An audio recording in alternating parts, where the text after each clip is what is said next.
Umalis ka dyan. Titignan ko po ang napakaganda at napakabait na MC sa akin po paring tunay. Ang council ko po at ako ay buong pusong nagpapasalamat upang makasaisang palad po sa reunion ito.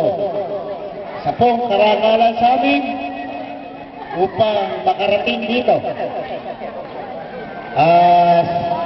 Isang magandang tanghali po sa inyong lahat.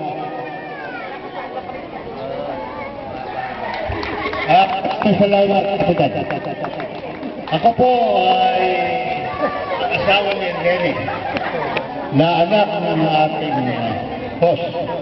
Ang pangalan ko po ay Lolo Toli Antonio Luisco Casillo, lahing Maliwag. Kaya po ako kasama ko si Kapitan. Dahil pagmamalaki ko po yan. Si Kapitan, nung nakalakad ng katuhan, sabi ko sa kanya, hindi kami sa iyo. Pero ngayon, Kapitan Boy Garcia, kami ngayon ay yun na. Kaya yan po ang pagmamalaki namin ang ito ating Kapitan. At mga kamag-anak, itong meron po, natin po kanina, sila po yung mabait nating mayor. Nag-text siya. Atang, mukhang darating si Mayor Romy. Napakabait ka tao yan. Yan yung ako, sekretaryo sa Pulilan. Mare, Lumen. Nung ang mayor na, Chubindoy, ako sekretaryo. Si Romy. Kaya hanggang ngayon yung mayor natin. Pagkatek, kung tawagin ako niya, kung tawagin ko Romy. Darating na po. Kapitan! Maraming salamat sa iyo at biniyayaan mo ang aming pagtitigan. Maraming salamat sa iyo mga kamag-anak. Okay.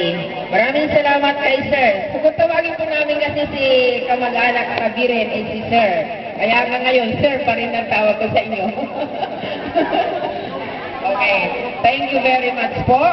And ngayon naman po ay akin po tatawagin ang pamilya ni Lolo Jose. Okay. Sino po ba ang pamilya ni Lolo Jose? Alin po kayong lahat dito sa harap upang makilala po kayong lahat. Okay. Ang pamilya po ni Lolo Jose.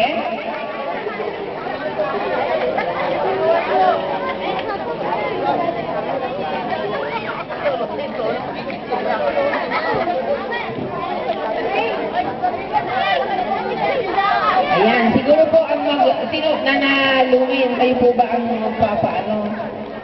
Ayan. Si Nana Luming ang mag-introduce ng kanyang mas maganda po si Nana. Nana, ano po ba pangalan mo? Nana Kasing. Okay.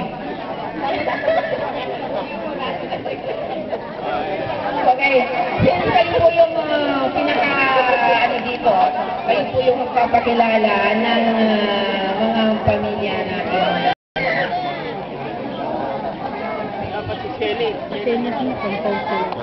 Kompreso tayo. Magkompreso tayo. Ako na lang po ang magpakilala kasi malakas ang boses ko. Anin po silang magkakapatid, anak ng Lolo Jose, ngunit ang tatlo po ay medyo nauna na kay Lord. Kaya po, tatlo na lang yung natira. Tatlong babae po ang natira ngayon. Tatlong Maria. Ang pinakamatanda po sa natira, surviving na kapatid nila ay ang aming pong ina, si Nana Kasing, na 83 years old na po. Siya, August po, 84 na siya. Ang kanya pong anak, ang inyong lingkod, yung atin po, kamamatay lang, po kaming limang anak niya. Sumunod po ay Nana Luming na may anak dalawa, nandito po ang kanyang manugang at dito. Tapos po, surviving na bunso, ito po si Nana Elong. Talagay ko po, marami sa inyo na nakakilala si Nana Elong kasi ito pinakalakas sa lahat. Kaya po ito, yung lahat ng taga-baliwag, kilala si Nana Elong. Nandito po ang kanyang walong anak. Apo lang po niya, nandito. Ang Nana Mena po, yung nauna na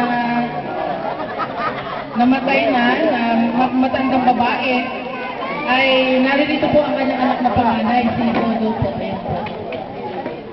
Yung pong sa anak niya nasa abroad, yung isa naman, magkaka-abroad pala, kaya po wala nang to. Pagkatabitan po, wala po nakarating, siguro po dahil sa hectic ng schedule, dahil sa kampanya, at saka po, kamamatay lang po ng nanaiya, yung asawa po ng tatapising, kaya po sila ay nagdadalang hati pa.